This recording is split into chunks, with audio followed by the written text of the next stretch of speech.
Welcome back. Now the next tab over is going to be the References tab. And if you are writing formally, this is where you are going to insert your citations for references throughout your writing. And in that case, you're likely to either be using either footnotes or endnotes. Now if you are writing for academic purposes, you can use the style guide. And Microsoft Word has a style guide within it for APA, the Chicago, and other academic references.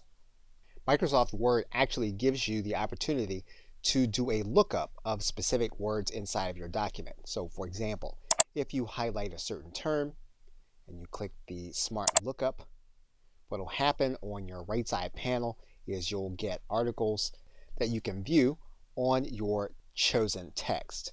What you can also do is use the Researcher tab. Now the Researcher tab will pull open a sidebar. You can write in the term that you'd like to research. You'll then hit enter. And what the Researcher tab does is it gives you citable sources as well as images that you can place inside of your document with the proper references.